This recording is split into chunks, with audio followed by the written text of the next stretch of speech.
pensar dos 20 aos 60 ali, desse período, 25% você dedica à realização, então, dos teus sonhos, do teu trabalho, chegar ao teu objetivo, alcançar o teu alvo, aonde você quer chegar. O que você vai fazer com os teus 25%?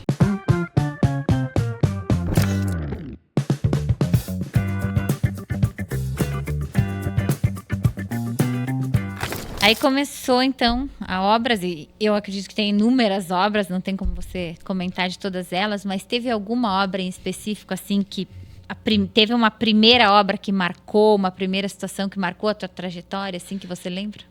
Olha, vamos colocar uma situação em que eu me vi engenheiro, tá? Ali eu percebi que eu podia fazer a diferença como engenheiro. De quando em quando eu fazia projetos e cálculos para engenheiros mais velhos do que eu, formado lá em 80, 85, 90. Engenheiros que teoricamente já tinham mais bagagem do que eu. Uhum. Então, de quando em quando eu fazia cálculos, projetos. Eu cheguei a projetar para a Ambev, por exemplo, sabe? Algumas empresas maiores. Sim. Fazendo esse auxílio com outros engenheiros. Mas aquilo nunca ficou tão assim evidente que eu podia fazer a diferença. Uhum. Que tinha capacidade. Que tinha capacidade. Não me via engenheiro ainda. Eu fazia projeto. A pessoa que faz engenharia pensa que vai fazer projeto.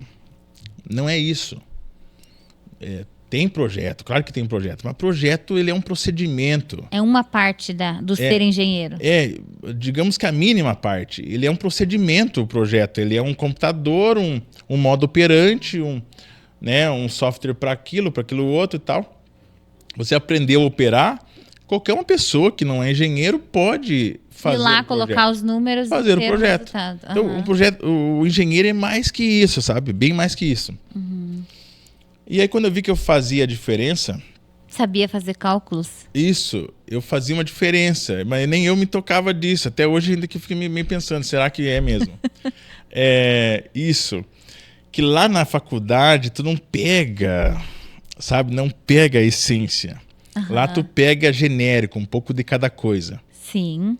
E mesmo na especialização que eu fiz em engenharia estrutural, mesmo na pós, eu não fiz só uma, mas vamos dizer que uma consagrada, mas foram anos de estudo na área, de realmente cursos, aprofundamento, isso, mentorias, um assunto específico, sabe? Eis que eu estava na Avibras. Não sei se é conhecido de todos, mas a Avibras é uma empresa de defesa no país. É uma empresa que produz carros blindados, produz mísseis, foguetes, né? Armamento aí que tanto abastece a nação como para fora do Brasil. Em São Paulo, isso. Isso em São Paulo. A Avibras, então, é uma empresa de defesa.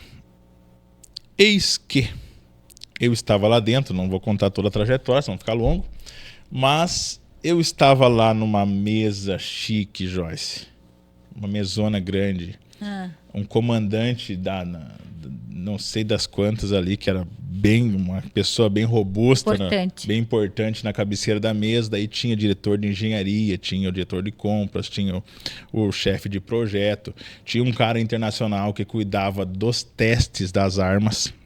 Olha na mesa, tinha a empresa que me contratou e euzinho aqui, me sentindo pequenininho ali naquela mesa. E aí abre um telão, e o que está lá no telão? O meu cálculo estrutural, meu modelo estrutural, meu projeto. Olha só. 100 e poucas páginas de estudo. E aí me pedem, a palavra é tua, Ezequiel. Se puder passar pra gente aí, né? Explica pra gente. O que é que você quis dizer, aonde que tá parada a tua, né? A que conclusão você chegou? Isso. Aquele gelo na barriga, sabe? Aquela voz trêmula. Com certeza deve ter saído uma voz trêmula. Consigo imaginar. Mas assim, foi uma experiência única. Eu levantei e eu peguei ali um daqueles luzinha ali. E explicou. e explanei o projeto. Sabe? Tinha ali nada menos que o diretor da engenharia da Vibras. E eu imagino, pelo pouco que eu te conheço, que o nervosismo talvez não tenha sido pela insegurança dos teus cálculos. Porque Não. Porque com certeza você Exato. tinha segurança. Isso eu tinha mas segurança. Pela situação, pelas pessoas que estavam na sala. Como assim eu fazer esse negócio? Tipo assim, sabe o que era o serviço? Eles iam testar um míssil. Iam derrubar um míssil de 15 metros de altura. E esse míssil poderia entrar em propulsão a hora que ele batesse no chão. Tem que cortar a história. Se ele batesse no chão e entrasse em propulsão, em 7 metros eu tinha que parar o míssil. Com anteparo.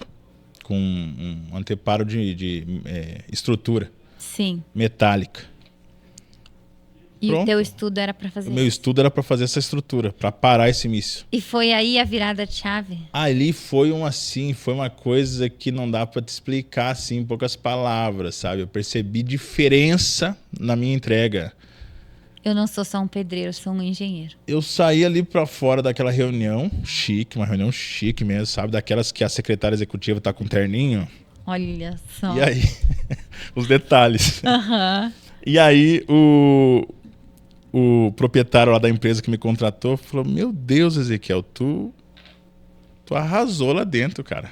Olha. Tu mandou um 10, sabe? Deixou todo mundo quieto e o projeto tá aprovado e nós vamos para frente. Uau.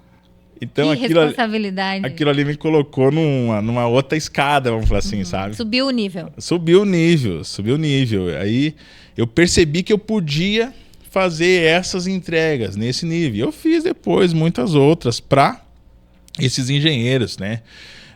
Enfim, aonde eu sou chamado para essas ocasiões, acontece até frequente, assim. Às vezes a gente não consegue suportar, não consegue entregar, né, devido à demanda atual. Mas geralmente é para problemas mais complexos. E eu olho para o assunto e não tem a ver assim com... Não tem a ver com se gabar aqui, com assim... Eu olho e não enxergo tanta complexidade. Eu falo assim, não, tá bom, eu resolvo. Né? Esses dias eu fui chamado, não sei se tempo atrás, no ano passado, né? A gente costuma falar esses dias, no ano passado eu fui chamado na OneCBC do Brasil, empresa que produz aquelas brocas que fura o pré-sal, sabe? Sei. Fura em alto mar ali, para fazer a validação de um bunker enterrado no chão, se ainda era possível manter se ele ainda estava em condições de abrigar. Condições de abrigar e fazer os testagens que precisava e colocar as cargas que precisavam colocar. Olha só. Então são serviços diferenciados. Foi aonde virou a chave da engenharia para mim. Eu percebi que, isso aí é uma coisa distinta. Vale colocar energia nisso, basicamente. Que bacana. Aí virou a chave. Então, virou a chave. Então agora eu faço engenharia. E a partir dali começou a ficar mais forte. E aí, claro, vai reduzindo aqui a parte de obras. Eu fiquei mais no gerenciamento. A partir daí comecei a colocar menos a mão na massa, porque muitos anos eu tinha colaborador, mas às vezes eu pegava junto com eles trabalhando. Eu comecei a colocar menos a mão na massa, mais gestão, e foi dando mais calor aqui para a engenharia realmente. E 25 anos, então, hoje, que você tem dessa caminhada entre prática, mão na massa, obra e engenharia, e essa passagem de bastão não seria, mas essa transformação, né? Transformação, que você passou. O que ninguém conta, o que ninguém fala sobre trabalhar na obra? O que o engenheiro de formação, que nunca foi pedreiro, não sabe que você tem de diferencial? Assim, Ou eu vou formular de outra forma essa pergunta. O que a obra ensina que a engenharia não ensina? O que a obra ensina que a engenharia não ensina? Vamos colocar lá. Eu acho que um grande desafio que não tem só ligação com obra, é lidar com pessoas, né? Lidar com pessoas. Eu tava ouvindo essa semana, eu li. A gente vai guardando um pouco mais de tempo para leitura nessa fase da vida, né? Enfim, que isso traz instrução de pessoas que já vivenciaram, já passaram por ali. Mas a arte toda é pessoas, no final das contas, né? O nicho de mercado, ele é só o aparato, o cenário, vamos falar assim. Mas no final são pessoas, a nossa arte. E eu li o grande desafio do empresário é recrutamento. Todo empresário é recrutador. Fiquei pensando, todo empresário é recrutador. Porque existe essa ânsia da formação de time, conhecer o nome certo, Sim. saber que aquela pessoa ela veste a tua camisa. Que ela é capaz de entregar aquilo que você está buscando. Isso, que ela considera você ali realmente um time. Estão em comum acordo naquele objetivo. Não é uma pessoa que está realmente passando um período na tua empresa para conquistar algo e você é só mais um empresário que ela passou. Um trampolim, exatamente. E o grande desafio que eu vejo nas obras, que é isso, sabe? Que a gente não aprende sem ter passado. Não tem como ensinar isso teoricamente. Você ter passado a falta dos pedreiros na segunda-feira, que é praxe, né? Muitos faltam na segunda-feira. Apesar que eu conheci alguns agora que eles estão cedo lá, enfim. Mas em São Paulo era bem corriqueiro isso, né? Uhum. A falta do pedreiro na segunda-feira ou a falta do pedreiro depois do pagamento, logo após o pagamento. E você não pode marcar a obra para sábado. Se é concretagem de laje, por favor, faça numa sexta-feira, porque num sábado não vai rolar. Tu vai ir sozinho, talvez você e mais uns 2 fiel escudeiro, né? Olha só. Então, e isso se aprende na prática. Se aprende na prática. O mundo não ensina isso daí. E que nem eu estou te falando, a faculdade, né? Como mesmo a engenharia civil, ela é genérica. Tem muitos detalhes que você vai aprender na prática. Então, o desafio, eu acho que mora aí. Não é nem tanto a obra. Pensa uma outra coisa aqui. Quando eu falo de gerir pessoas, eu não estou falando só do pedreiro. Por exemplo, nós ficamos numa obra, Joyce, uma mansão de 600 e poucos metros quadrados, cerca de 3 anos. Né? 650 metros quadrados, mais ou menos. Cerca de 3 anos nós ficamos nela. Uau. Nós tivemos que tirar férias ali daquela obra. Tanto para o nosso psicológico, quanto para o psicológico da pessoa, da proprietária. Uhum. Porque pensa, você invade o mundo daquela pessoa por esse período. A pessoa vai te ver todo dia, quase como se fosse um colega de trabalho. Sim. Você vai estar presente, inclusive, nos momentos ruins. A pessoa levantou com o pé esquerdo, ou, enfim, teve alguma situação mais difícil, você vai estar presente ali. Então, essa arte de tu lidar com isso, sabe? Isso não tem nada a ver com obra. Isso não tem nada a ver com obra. Outra coisa, você está ali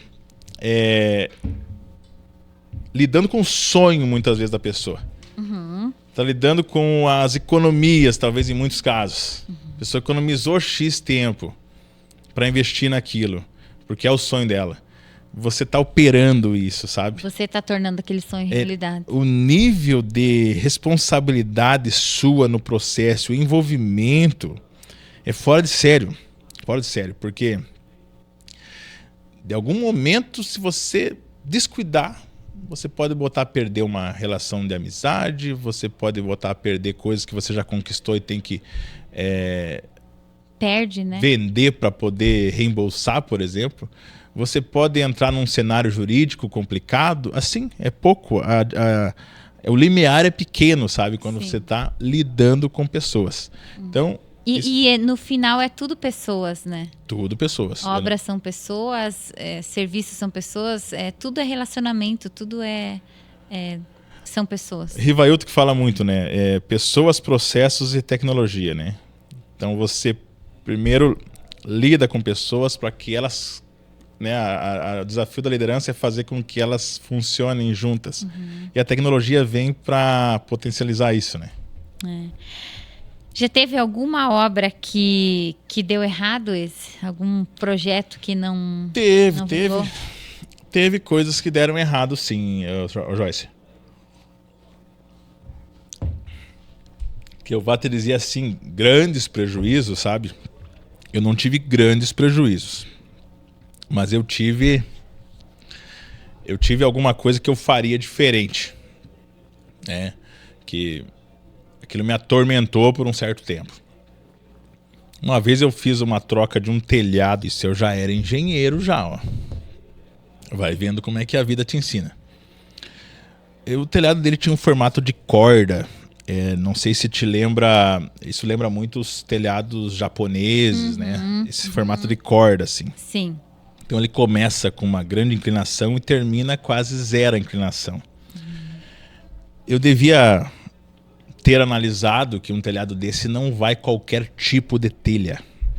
Não é qualquer telha que você consegue colocar ali e fica 100%. E eu devia ter insistido no meu argumento, porque na época eu queria trabalhar a telha de cimento, e para quem conhece a telha de cimento, ela tem um grande transpasse. Eu não teria problema com infiltração nessa casa. Mas esse médico ele queria trabalhar com uma linha nova de telhas esmaltadas, é tipo um porcelanato que fica no telhado. Fica coisa mais linda. Coisa mais linda o telhado. Esteticamente bonito. Esteticamente muito bonito. Todo branquinho. Tem várias cores, né? Tem das cores que você quiser, acredito. Mas é uma telha com uma forma mais baixa. E ela não pode ser trabalhada com muito pouca inclinação. Então, aonde o telhado tinha inclinação alta, show de bola. Mas a hora que chegava para sair da casa, que ele formava ali a corda, ele diminuía bastante a inclinação. Sim. Ali eu tive um problema constante de infiltração, umidade. Eu perdi a conta de quantas vezes eu retornei nessa casa como garantia, sabe? E não teve o que fazer, sabe? Eu falei, meu Deus, não é possível que deu problema de novo. E o que foi o aprendizado, assim, com essa experiência? O O que ficou de aprendizado? Aprendizado com essa experiência, a gente precisa... Imagina, eu não tinha por que ter cometido isso nessa fase do jogo já, né? Eu já tinha passado bastante experiência. Poderia... qual que era o mínimo, né? Prestar atenção, analisar projeto. Prever o que pode acontecer. Que o engenheiro, qual que é o trabalho do engenheiro? Ele é analítico, o trabalho do engenheiro. Eu estava falando de antes dos procedimentos, porque uma vez que o engenheiro analisou e colocou a solução, escreveu a solução, o resto é procedimento. Sim. Mas até não ser procedimento, é uma análise que é feita. Um cálculo. Uma hipótese, se fosse fazer assim, se fosse fazer assado. A própria prescrição da telha. Que por que ela não trabalhava com aquele tipo de inclinação, entendeu? Então, sim, ali eu já teria, de repente, matado a charada. Penso que foi um desejo do proprietário. Quer dizer, não tinha nenhum ônus para mim até então.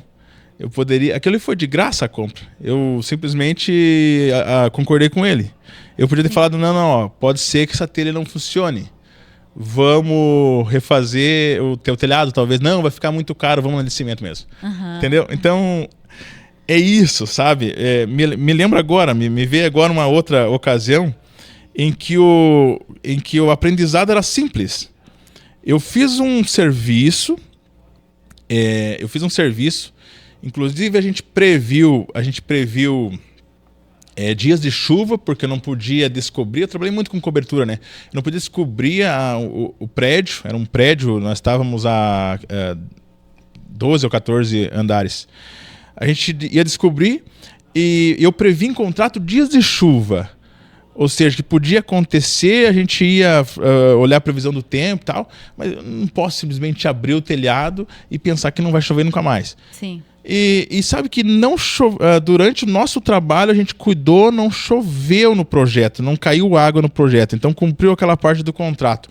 Mas aí no meio da operação, um colaborador soldou uma peça de maneira imprópria lá, a peça não ligou, não fundiu a solda, a viga caiu e bateu num cano de 50 milímetros que saía de uma caixa d'água de, sei lá, 15, 20 mil litros. Uau!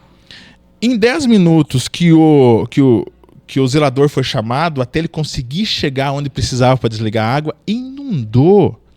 Prédio inteiro. A laje ficou um rio de água. Uma piscina d'água. Isso. Desceu em closets ali embaixo. E eu me lembro até hoje vendo o vídeo, a água caindo nas camisas dobradinha, assim, sabe? Coisa interessante ver. Você acha que esse foi um dos... Pensa o seguinte, só quero te dizer isso aí. O que teria evitado isso? Com toda, assim, de uma maneira fácil, rápida, sem dar ônus para ninguém. Um seguro de obra. Que é barato um seguro de obra. O que eu tive que fazer? Eu deixei os dinheiros que ia receber pendente. Esse projeto aí me custou mais de 50% da receita. Olha só, erro. Um errinho de nada, de 10 minutos, acabou ali, foi mais de 50% da receita embora. E não teve que fazer. Então, sim, atenção aos detalhes, prever as hipóteses, entendeu? Muitos erros que a gente comete, a gente entra de graça, entra, na verdade, por falta de atenção, sabe? Sim. Dificilmente, se tu tá prestando atenção nos detalhes, a coisa acontece, porque você tá mais atento. Você vê dessa forma também com relação a, por exemplo, as normas e procedimentos que são exigidos. Você vê nesse sentido que realmente tudo que existe de norma tem essa necessidade realmente? Vou fazer uma análise aqui para você. A gente tem, comumente eu escuto, tá muito grande isso, tá muito forte. Para que tudo isso? Sabe? Comumente eu ouço esse... não vou falar que diariamente, mas olha que... O pessoal do comercial reclamando que não precisa tudo isso. Não precisa. Isso. Assim, eu gosto de falar uma coisa que é interessante aqui, as normas, claro que elas são práticas recomendadas, mas acontece que é uma prática recomendada de pessoas que trazem índices medidos, né, enfim... Não tiraram aquilo da ideia. Né? Foi simplesmente, coloca esse valor aí. Existem umas coisas que são sobrecarregadas, por exemplo, eu vou projetar uma linha de vida. Eu multiplicar a força do cabo necessária por 2 já é 100%. Daí a norma vai e me pede para multiplicar por 5. Eu não consigo explicar isso para nenhuma das pessoas que a gente vai projetar uma linha de vida. Por que o cabo é grosso desse jeito, cara? Você é louco, entendeu? Isso. Mas a norma diz A norma me pede para multiplicar por 5.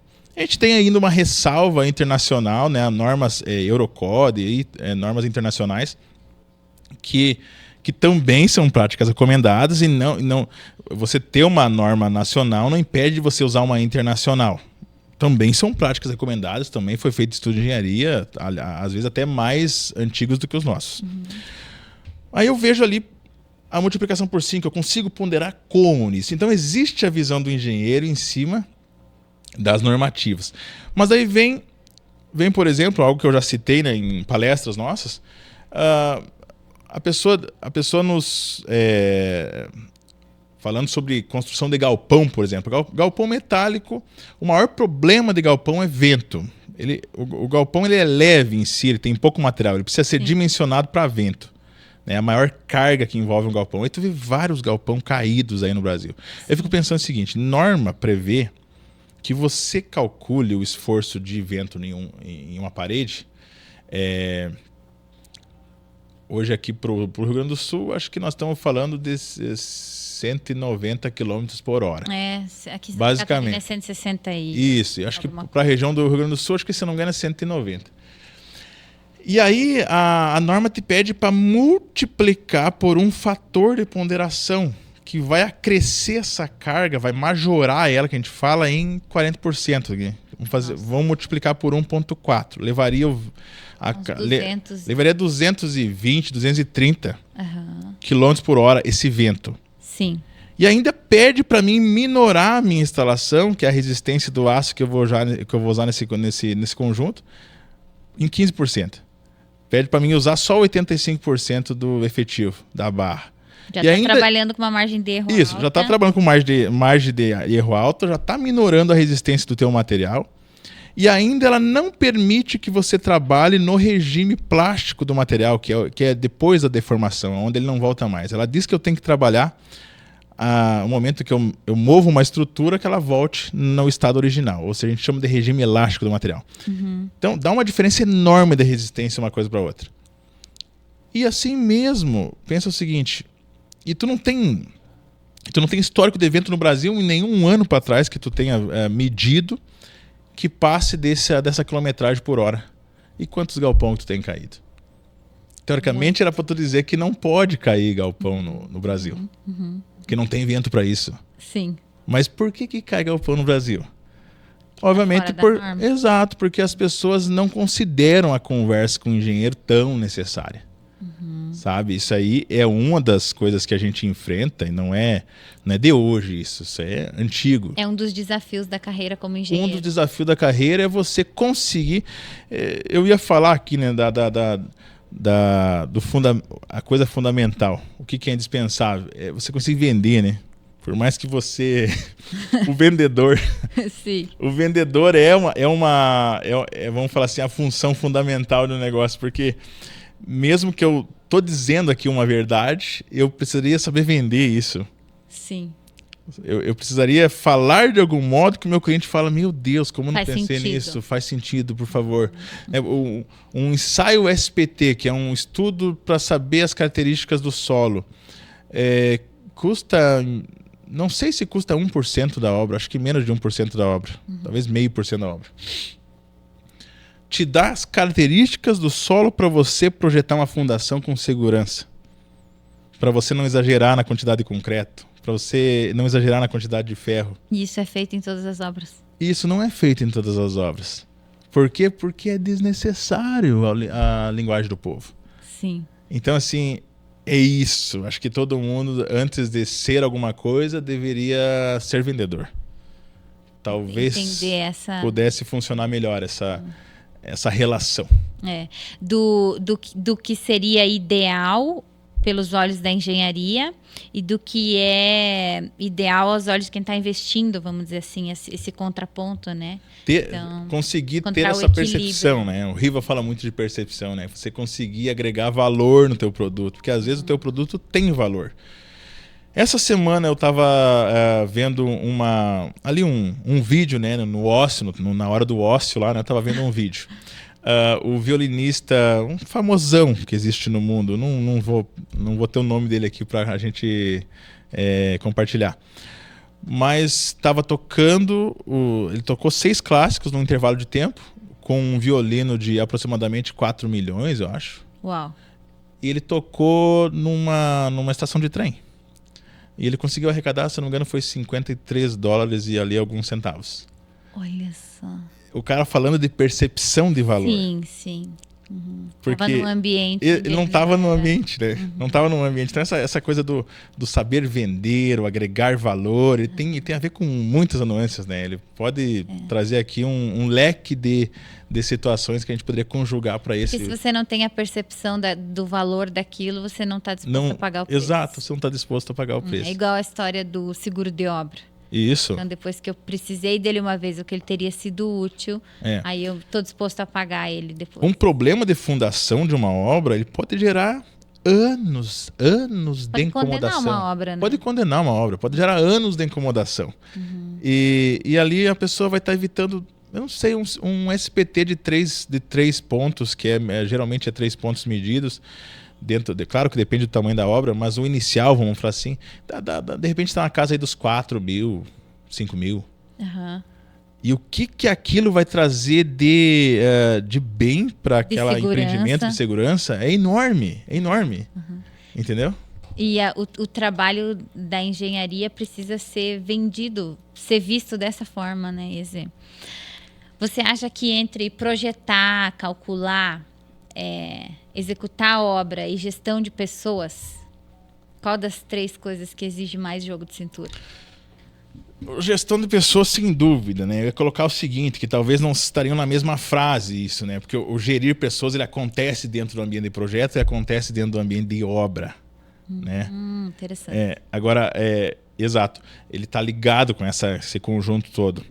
A gestão de pessoas aí fora, não necessariamente no ambiente obra, porque você pode estar operando a obra, mas existe o compras ali, que não é a obra em si. Existem outros departamentos, outras pessoas que que você precisa gerenciar. E qual que é o desafio, né, da gestão de pessoas? Você controla recursos humanos, vamos falar assim, né?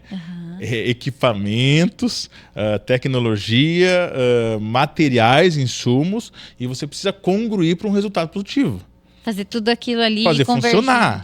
Fazer funcionar. Então, quer dizer, o grande desafio que está na mão de um gerente, de um gestor.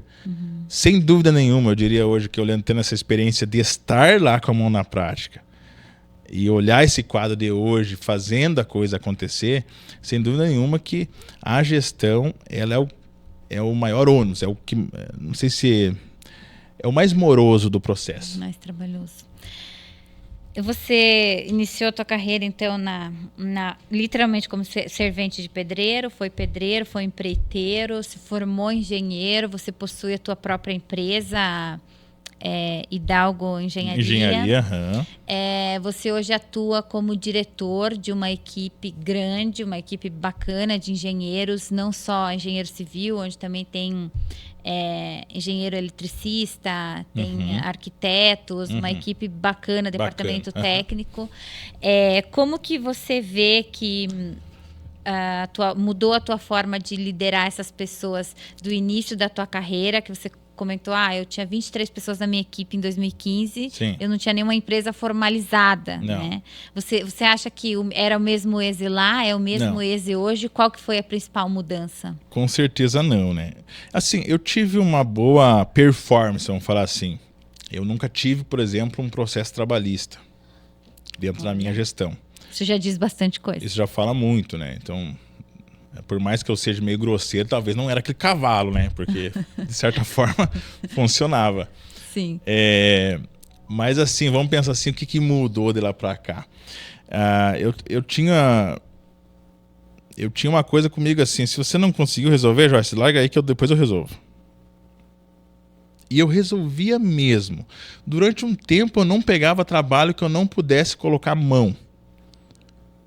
Depois de um tempo eu melhorei essa visão, comecei, por exemplo, a pegar a vidraçaria de uma obra, mas eu não mexo com vidro, nem sei como que a coisa acontece na linha de vidro. Mas as pessoas queriam que gerisse aquele processo também dentro da obra e eu pegava os vidros também. Pegava a parte de gessos da obra, que gesso é uma turma bem específica que trabalha com gesso. Gesso é um trabalho, inclusive, minucioso. Eu não me acertava com aquilo, não era uma coisa que eu tinha capacidade de fazer e por muito tempo eu não peguei. Depois eu começava a pegar geral, eu fazia tudo. Abraçava tudo e ia inteiro. Terceirizando. Ia terceirizando as coisas que eu não fazia. Quer dizer que isso já foi uma mudança ao longo do trabalho. Mas eu tinha essa coisa assim de realmente... se eu te passava que você conseguia fazer, tu não fazia. Eu te mostrava até como fazer ali, ó, né? Tem uma coisa muito interessante, você bater a massa na parede. Existe uma ginga que você faz com a mão assim, ó. É esse movimento aqui, ó. Se tu não quebrar esse movimento na mão, não vai a massa para a parede. Não ela fica na cai, parede. não fica, dá o maior... E daí isso aqui... Tem que ter a manha do pedreiro. Você tem um modo, tu ensina, mas não sabe, não é bem assim. Mas eu tinha uma coisa comigo que, se você não fizer, larga aí que eu resolvo. Deixa pra mim que eu Deixa faço. pra mim que eu faço. E pronto. Olhando para hoje... Como hoje eu delego coisas, né? Hoje eu consigo sofrer menos com isso. Já aconteceu aqui mesmo, né? No mundo de hoje, nas atribuições atuais, de eu pegar um trabalho entregue, não é bem isso que eu quero, ó, vou te explicar de novo, tal coisa. Tenta fazer de novo. E eu recebi por uma segunda vez, também não era aquilo que eu queria. Então já aconteceu de eu dizer, tá bom, tudo certo. Eu colocar isso na mesa, ó, tem que mexer nisso aqui depois. Já aconteceu. Mas normalmente hoje não é frequente isso. Eu delego e espero dar certo. Espero a coisa funcionar, porque às vezes aquela pessoa precisa daquele tempo, né? Todos não aprendem no mesmo ritmo, no mesmo ritmo. Proporção. Exatamente. Sim. Tem pessoas que tu fala uma vez, aprende, tem outras que você tem que falar 5 vezes. Eu ouvi o Riva contando uma história sobre um amigo, né, em comum, que ele precisou deixar acontecer um problema, ele vivia falando, não faz isso, senão o caminhão tu tomba o caminhão desse jeito, não faz isso que tu toma o caminhão desse jeito. Daí ele precisou deixar, ele precisou sofrer o dano, ver o caminhão tombar, para que a pessoa conseguisse entender a mensagem. Olha, sentir na pele. Então, até que ponto a gente, né? Eu penso que é isso, né?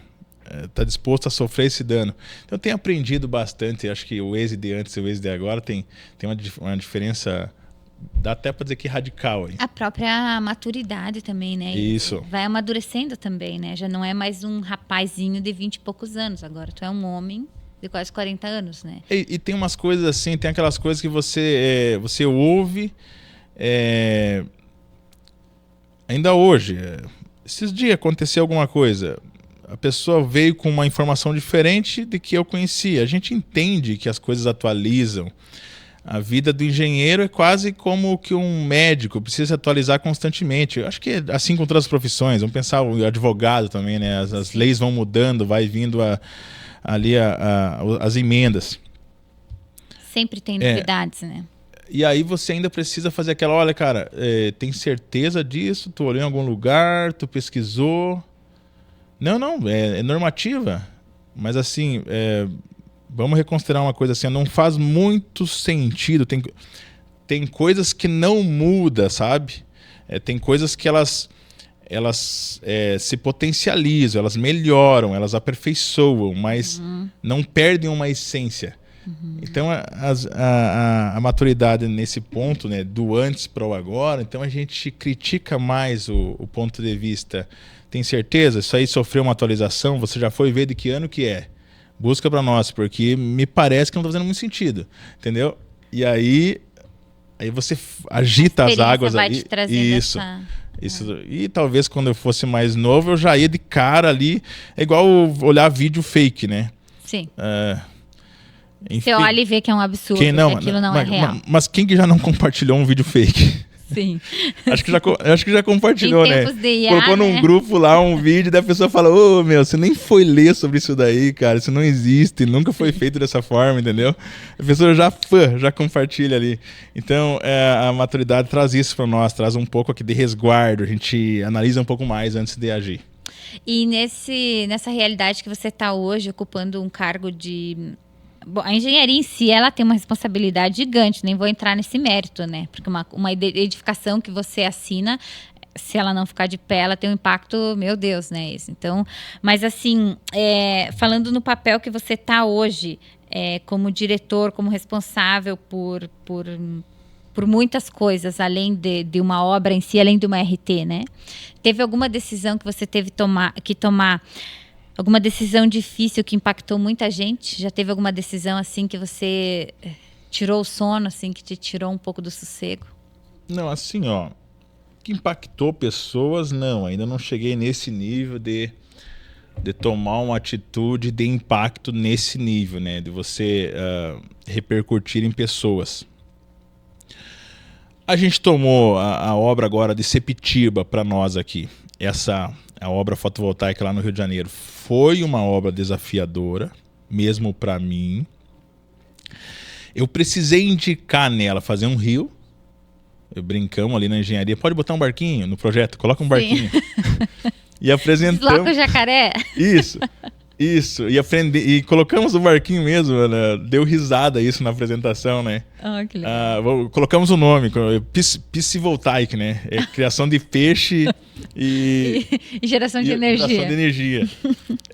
Isso, a gente brincou, tudo brincadeira, legal, né? Dando risada. Mas na hora do vamos ver, precisava de uma posição da engenharia. E ali foi uma posição que eu estudei, busquei, tentei, analisei de todas as formas. E eu cheguei numa conclusão, gente, é isso aqui que eu indico. Qualquer coisa diferente disso daqui não está contando comigo, entendeu? Então tive que tomar uma ação nesse nível. Se fazia necessário uma posição, uma decisão, a coisa estava inclusive... E é isso, porque aí vem a pressão dos dias, a obra fotovoltaica ela está sempre correndo contra o prazo, sempre empurrando a gente contra a parede, não dá tempo às vezes de você respirar o assunto. Obra no geral é assim, né? Mas principalmente essas obras de energia, né, que você tem prazos regulatórios então para cumprir. Sim.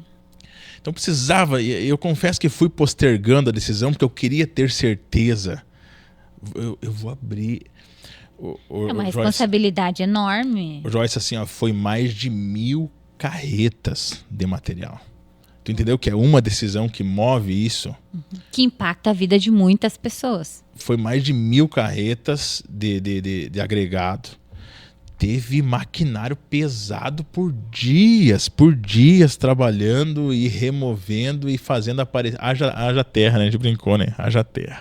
Para quem não sabe, essa é uma obra uma obra solar, né? Uma usina solar em Sepetiba, no Rio de Janeiro. Depois o nosso editor coloca uma fotinha da por obra favor, aqui no né? vídeo. Se enquanto estivermos falando aqui. Tinha que fazer um podcast só dessa obra, porque foi um desafio de engenharia. Ali tá uma obra que eu acho que todas as pessoas que trabalham aqui dentro, envolvido com a geração de energia, deveriam ter oportunidade, sabe, de e aí, conhecer a obra, entender o que foi esse empreendimento que nós fizemos ali no Rio. Então, isso me desafiou de certa forma. Não era uma coisa que eu vou te falar assim, difícil em termos de cálculo, de operar a engenharia matemática, vamos falar assim, a matemática e a engenharia. Sim. Mas era uma decisão desafiadora no quesito, é isso mesmo que a gente quer fazer?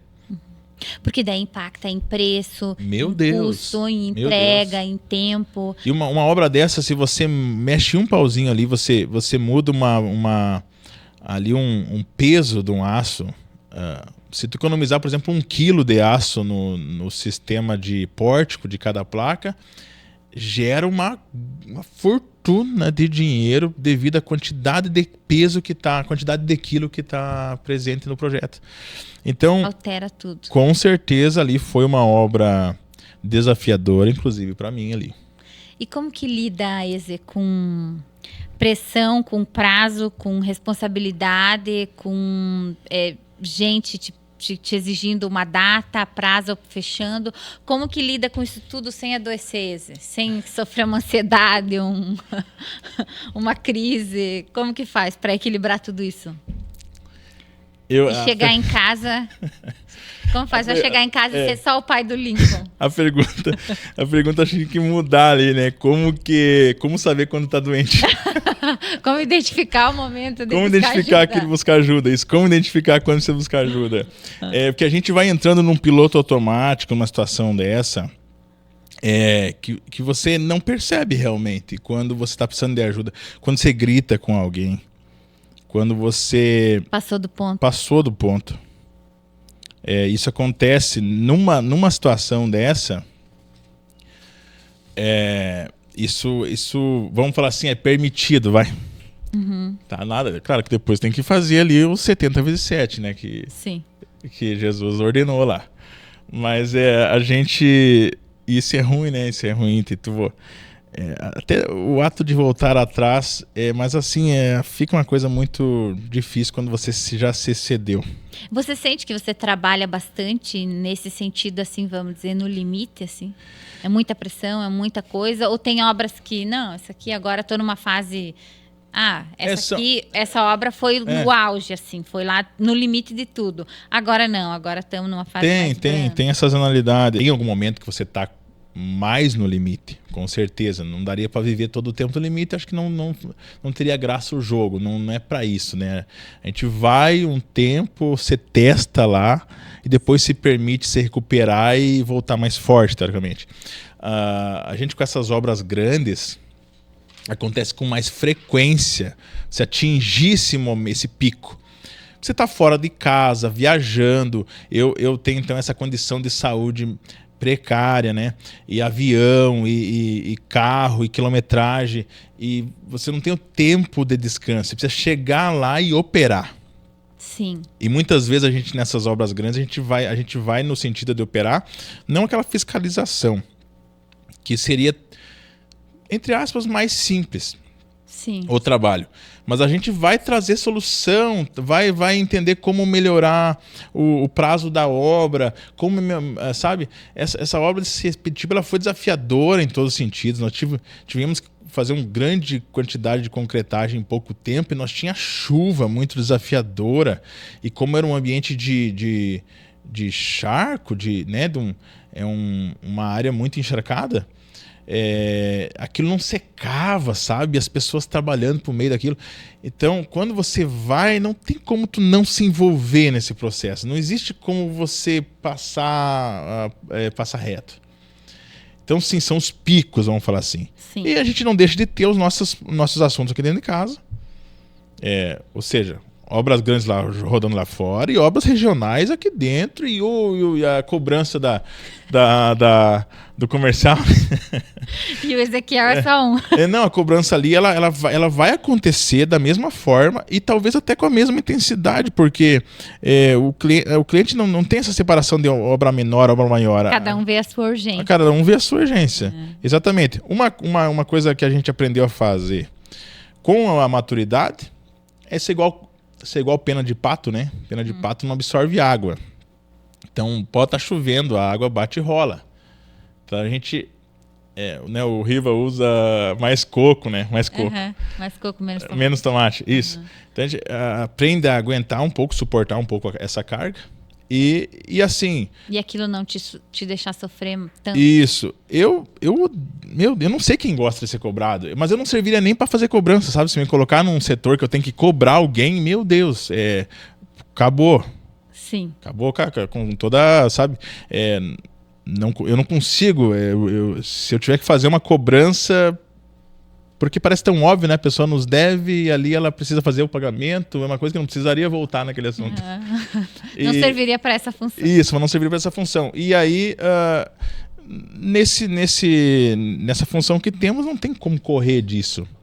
Não é sempre que eu vou estar na frente. Vai ter várias vezes que eu vou estar atrás. E aí a cobrança ela vem porque está atrás. Se tiver à frente, ninguém quase nem lembra de você, né? Então, é meio por aí. Vai puxando. Então, se encaminhando agora para o final, Eze, 25 anos de carreira e de muitas escolhas que você teve que fazer na tua vida pessoal, mas hoje a gente está falando especificamente mais voltado para o profissional. Teve alguma coisa que você faria de diferente? Alguma escolha que você faria diferente nesse tempo? Se pudesse voltar atrás? Eu diria assim, Joyce, o que poderia ter sido diferente, né? Porque é difícil tu pensar no que poderia ter sido, porque não foi, né? A coisa correu como teria que correr, na verdade. Sim, sim. Mas assim, eu teria começado mais cedo. Ezequiel, tu começou com 13? Não nesse aspecto, sabe? Ali o desejo de robustez, sabe? A vontade de fazer a diferença. Eu diria o seguinte, não o fato de não ter começado a trabalhar lá, porque eu comecei a trabalhar muito cedo. Mas eu falo assim, a capacitação técnica, o desejo de robustez, de você criar o couro mesmo mais grosso, ele precisa primeiro nascer aqui nessa, sabe? Para você ir atrás, precisa ter esse desejo, né? Eu quero, eu preciso buscar. E me parece que eu comecei tarde da vida, sabe? Hoje eu sofro um pouco de ansiedade não com o amanhã, mas com o que eu ainda posso fazer. Porque me parece curto o tempo. Eu tô chegando ali nos 40 já, né? Então, tá bom. Tem um monte de gente de sucesso que ousa dizer que o sucesso dos homens começa a partir dos 40. Daí eu fico até um pouco confortável, que tô um pouquinho atrás, né? Diminui um pouco a ansiedade. Diminui um pouco a ansiedade. Mas me parece que eu perdi muito tempo. E hoje é isso que eu enxergo, inclusive na geração mais jovem, tem esse tempo precioso que, claro que a gente começa a dar, né, isso com a tendência da gente começa a dar valor, realmente começa a ficar mais escasso, né? Hoje o tempo é o mesmo precioso, mas parece haver uma perda de tempo ainda. Você teria começado antes. Então. Eu teria começado antes. Se eu pudesse hoje dizer para alguém isso, né? Comece antes. Não perca tempo. Não perca tempo. O teu ócio criativo, né? Não dá nem para dizer que é criativo. Vamos melhorar. o teu ócio, ali o momento que você está passando no celular ali os vídeos, os reels, eu diminuiria, sabe? Hoje esse tempo. Diminuiria um pouco, ou talvez eu mudava o perfil dos reels que eu quero buscar. Eu uso um termo que a turma inclusive fez um meme, né? Coisa que agrega. Busque algo que agrega, sabe? No teu futuro, algo que vai fazer chegar mais fácil no teu alvo. Que não seja só um ócio, realmente. Isso. Algo que agrega. Então, isso eu faria diferente. Com certeza, se eu pudesse, eu começaria mais cedo. O que diferencia um engenheiro mediano para um engenheiro de sucesso? Nós falamos um pouco disso aqui, né? Durante nossa conversa. O engenheiro precisa ser ousado. Ele precisa entender que a função dele é mais analítica. Ele vai trabalhar mais com a cabeça do que realmente com as mãos, sabe? O engenheiro, assim, ele precisa entender que, ou seja, se ele quiser se destacar, ele precisa pensar fora da caixa. Ele precisa ser mais criador, mais desenvolvedor e menos processo, menos procedimento. Que nem eu falei há pouco sobre a questão do projeto. Parece que a pessoa, quando está na faculdade, pensa que vai sair projetando. O projeto é o de menos. O projeto é a parte braçal, vamos falar assim, sabe? Olha, desmistificou muita coisa para mim, isso, sabia? Para mim, engenheiro era só projetista. Isso. Eu até não posso falar muito isso, que daqui a um pouco eu perco meus engenheiros, né? Mas assim, o projeto é o braço. Sim. É ali, o AutoCAD, mas hoje você tem cadistas bons. Você tem projetistas em SketchUp ali, que a gente tem aqui na empresa, né? O trabalho disso também. Bons projetistas que não são engenheiros, não são arquitetos. Que não precisa ser engenheiro para executar isso. Isso. O engenheiro é muito mais. O engenheiro é para frente disso. É análise realmente. É pensar fora da caixa. É fazer sistemas ótimos com simplicidade, com custo-benefício. Fazer ali a mudança, né? Enfim, existem coisas simples que perpetuam o mundo, né? Um exemplo da caneta, essa caneta Bic, né? Sem fazer merchan. Desde sempre. Faz quantos anos que tem? Funcionou, é simples. O básico bem feito. O básico bem feito. E às vezes precisa pensar nisso. O que fica mais simples aqui? A gente desenvolveu há pouco tempo aqui um item das cercas, né? Sim. A gente desenvolveu aquela porteira eletrificada. Eu fiquei pelo menos umas 2 a 3 horas parado de madrugada, olhando para o monitor, para a peça. Só olhando, não mexi em mouse, não mexi em nada, fiquei olhando ali. Daí fazia uma circulada na cozinha, voltava, tomava um café e ia olhando para a tela. Até que veio ali um modo de fazer que ficou ótimo, diminuiu alguns elementos, ou seja, ficou mais barata a peça e funcional. Então, ousadia. Ousadia, inclusive, é uma coisa pregada, né, nos Atos dos Apóstolos, né, que era preciso, e eles tinham isso em si, a ousadia de levar o evangelho naquele tempo em que a coisa, inclusive, estava ali em meio, né, ao ambiente de crucificação de Cristo. Sim. Então, ousadia, você ter ousadia, e não só daí na engenharia, em cima daquilo, tudo que você for fazer, né? E olhando por esse lado, assim, hoje a gente tem muitas tecnologias, como você diz, uma pessoa que tem um mínimo de conhecimento de um software consegue operar um software para fazer um projeto, vamos dizer assim, né? O que você acha que, apesar de todas as tecnologias que a gente tem, apesar da IA que existe hoje, todos os recursos que existem, o que você acha que não muda, que nunca vai mudar na engenharia? Tem uma coisa que assim, vamos pensar que fossem pilares. A engenharia ela precisa do humano, ela precisa do pilar humano. Por quê? IA não faz um julgamento, IA não cumpre com a ética. Talvez se você programar as leis, ela vai operar as leis. Mas o raciocínio que salva ou condena dentro de um juiz, muitas vezes é o julgamento das mentes. É o humano. É o humano que está ali, não é uma máquina. Isso a máquina nunca vai substituir. A responsabilidade técnica, a máquina nunca vai substituir. Sabe? Você ter essa condição de senso crítico, que é a análise que nós acabamos de falar aqui. O engenheiro parar, olhar e o que eu faria diferente. Eu trabalho com IAs e eu ajudo ali a programar os agentes, né? Sim. Pra gente... E com muita frequência a gente tem que estar corrigindo ela, com muita frequência. Para procedimentos. Pensa que se eu estiver corrigindo para procedimento, quando é que ela vai alcançar o raciocínio? Isso no pilar humano. E aí tem o pilar físico, né? Que as leis da física não conseguem sofrer alteração. Você tem ali, vamos pensar assim, o estado de repouso, o princípio do movimento, ação e reação. Isso nunca vai mudar. A gravidade, isso nunca vai mudar, são leis da física. Sim. Então, as tecnologias, elas podem potencializar o resultado. Pode melhorar, fazer você chegar mais rápido, você realmente potencializar, fazer mais com menos processo, teoricamente. Isso não tem como mudar, não existe substituição para essa engenharia. Interessante, bem profundo. Bem profundo, viu, né? Como você enxerga que vai ser o futuro da engenharia, assim? Alguma coisa que você enxerga que vai se encaminhar daqui para frente?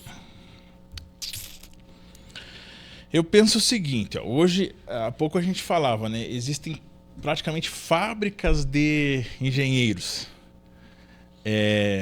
Eu tive muitos colegas que não ficaram na área. Mas que nem eu comentei, nós éramos uma turma de praticamente 70, não lembro bem o resultado. E não sei quantos estão ainda na área, mas poucos eram da área. Eram antes. Então, isso tende a ficar mais escalável, né?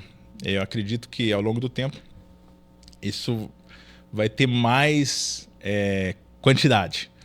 É possível que em 10 anos a gente tenha, né, uma quantidade enorme de engenheiros, entre aspas, vou colocar aqui. Pessoas formadas em engenharia. Isso. Tá certo. Essa palavra que eu estava buscando. De pessoas formadas em engenharia. Mas ao mesmo tempo que você tem uma... né, não vamos comparar com peça, mas só fazendo uma analogia, aquilo que você produz em grande quantidade é muito possível que não tenha tanta qualidade. É bem possível que não tenha tanta qualidade. Ou aquilo é um commodity, né? Commodity remete a peças que chegam separadas para você fazer, ou juntar elas e fazer o produto que você precisa. Então eu penso que vai ser mais extinto os engenheiros. Que tem cabeça de engenheiro. Que conseguem engenheirar alguma coisa. Que conseguem engenheirar. Eu penso que vai ser mais extinto. Até porque hoje você tem realmente, né, e a ascensão vai ser maior ainda das IAs. As IAs já projetam, já, né? Fazem o básico, vamos dizer assim, uma coisa mais simplista. Fazem até bastante coisa. Não, mas até fazem bastante coisa. Mas, que nem eu te falei, o julgamento, a responsabilidade, o senso crítico, esse daí eu acredito que mais 10 anos tende... Ou seja... vai se tornar cada vez mais raro esse perfil. Exatamente. Exatamente. Você vai ser... É igual os programadores... Existem as linguagens de programação que foram feitas em alguns objetos no mundo, que esses objetos não foram substituídos. Então, quem programou nessas máquinas, né? Existe uma linguagem na internet que essas pessoas que ainda sabem programar nessas máquinas, elas têm o peso de ouro. Sim. Tem a mão de obra delas muito valiosa. Que são poucos que sabem fazer. Então eu penso assim que vai ter um mercado onde você vai realmente se distanciar da massa. Sim. Sabe? E vai fazer a diferença. Ao longo de 10 anos, pensando assim na ascensão, para onde caminha a coisa. Sim. E para quem está começando hoje, Eze, está pensando em estudar engenharia, para quem tem gosto por essa área, não para quem está pensando aleatoriamente, não tenho que fazer, eu estudar engenharia, mas para quem tem gosto por essa área, quer seguir nessa profissão, que conselho, que mensagem você deixaria para essas pessoas? Eu diria o seguinte... Não precisa ser só engenharia, né? Não precisa. Acabamos de falar o mercado como é promissor, extremamente aquecido, a relação da tecnologia com esse tipo de atividade. Mas eu diria para qualquer assunto, independente de ser engenharia. estabeleça um alvo grande e longe, que você consiga enxergar de longe. E até lá você marque checkpoints, né? Que é salvamentos daquilo que você já fez, e steps, né? Ou seja, pontos em você quer salvar aquele trajeto. Até aqui eu já cheguei, ó, consegui, ó. Para você ver que não está estagnado. Isso, a primeira meta aqui já foi, agora vamos para a segunda. Rumo a um alvo grande. Rumo a um alvo grande. Checkpoints e steps, né? Salvamentos e a reflexão até onde você já chegou, né? Em que momento você quis fazer reflexão e ser grato para onde chegou, né? Ó, que até aqui eu já vim. Eu penso que... Na venda a gente trabalha com micrometas. Micrometas. Então, eu tenho uma meta global, grande, mas eu tenho as minhas micrometas. Que é a mesma coisa, perfeita em outra linguagem. Exatamente. Daí, Você precisa construir essa meta global, vamos falar assim. Ela não pode ser pequena. Se porque é pequena, você não chega muito longe, né? Sim. Ou não dá valor, porque era uma coisa pequena, conseguiu fácil. Exatamente. E pra gente finalizar, Eze, você se sente hoje realizado com essa escolha da sua profissão? Assim, ó, vou te dizer uma coisa bem certa. Eu queria ser médico, sabe? Ah, é? Nas atividades de criança, quando a professora perguntava, Eze...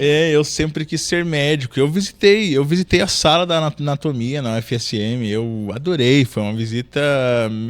Muitos descobrimentos. Eu amei a visita que eu fiz na anatomia. Assim... A ideia de ajudar pessoas, eu gostava, assim, eu gostava bastante dessa ideia. Enfim,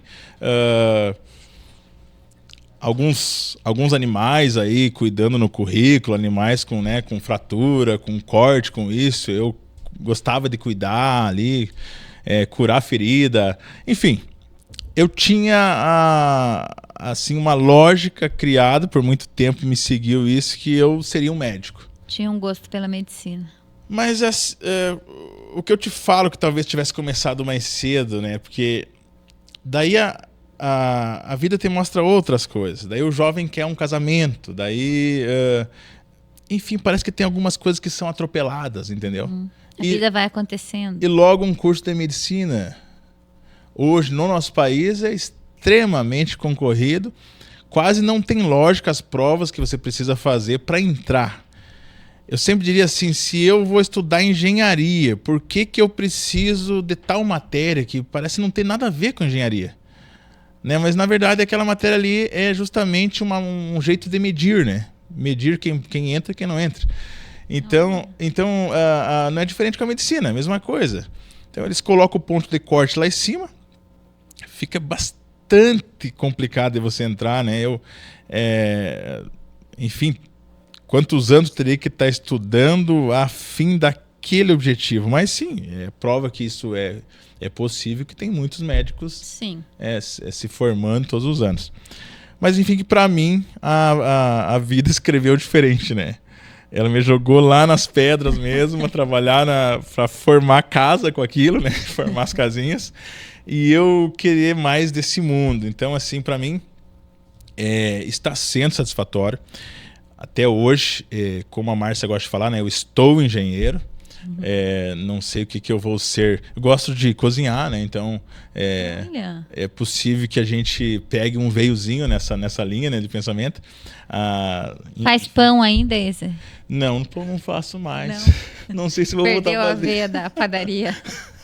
Não sei se vou voltar a fazer o pão, né? Mas assim, ó, eu me sinto satisfeito e eu não parei, né? Nesse momento, estou fazendo uma pós-graduação. Nesse momento. Então, assim, aonde eu vou parar com isso?